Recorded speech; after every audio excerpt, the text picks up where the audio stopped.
Assalamualaikum warahmatullahi wabarakatuh.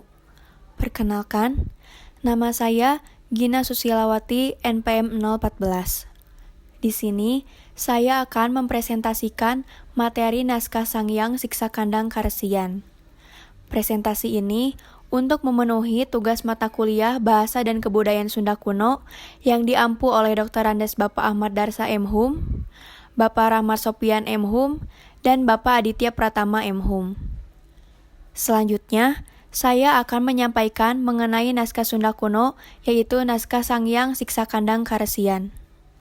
Naskah Sangyang Siksa Kandang Karesian merupakan naskah didaktik berbentuk prosa yang memberikan aturan, tuntunan serta ajaran agama dan moralitas kepada pembacanya. Sangyang Siksa Kandang Karesian merupakan buku berisi aturan untuk menjadi resi atau orang bijaksana atau suci. Meskipun Sangyang Siksa Kandang Karesian tidak menginformasikan identitas penulisnya, namun pada bagian akhir teksnya tercantum Cendera Sangkala Noracatur Sagara Wulan 1140 Saka atau 1518 Masehi atau abad ke-16 Masehi.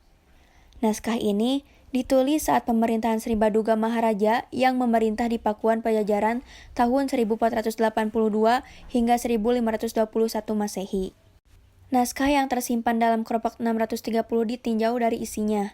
Kata siksa kandang Karesian diartikan bagian aturan atau ajaran tentang hidup arif berdasarkan dharma.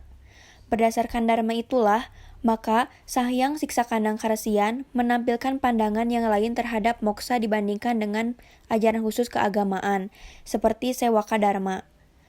Kata Karesian dalam naskah ini tidaklah dikonotasikan khusus dengan pengertian biara atau tempat tinggal resi, melainkan dengan arti kearifan atau kewaspadaan hidup menurut ajaran Dharma. Selanjutnya, tuntunan moral dalam Sangyang Siksa Kandang Karesian.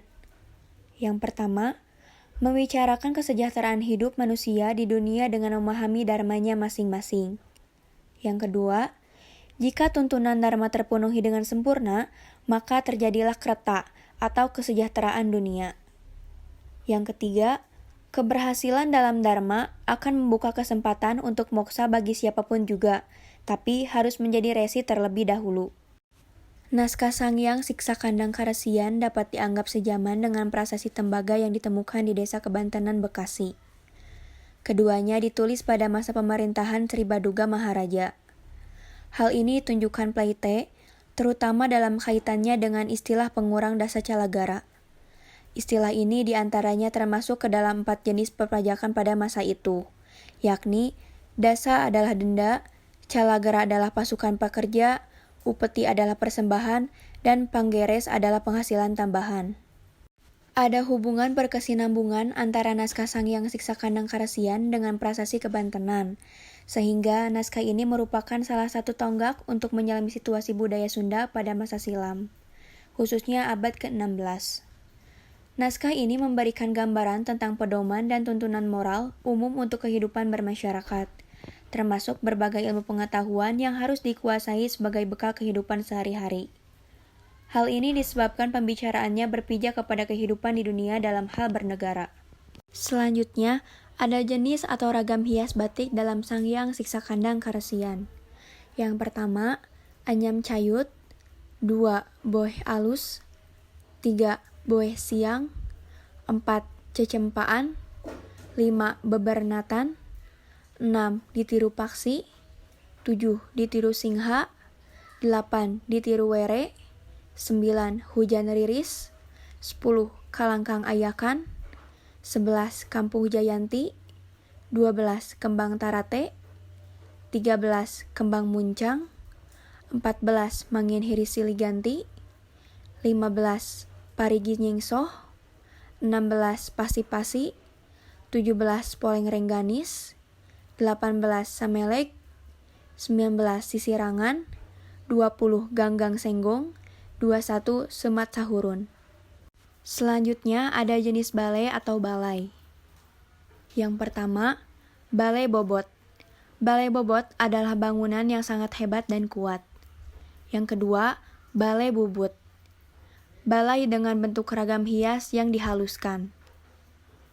Ketiga, balai mangu. balai tempat menunggu.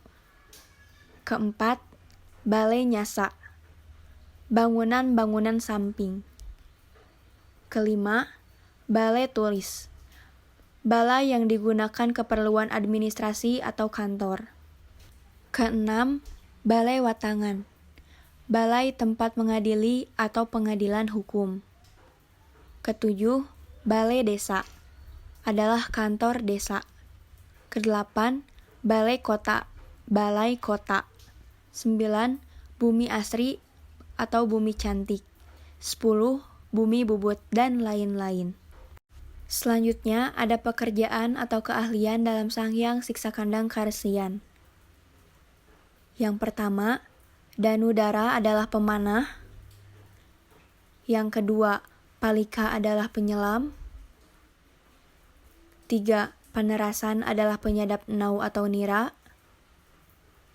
4, Panjak adalah penabuh gamelan.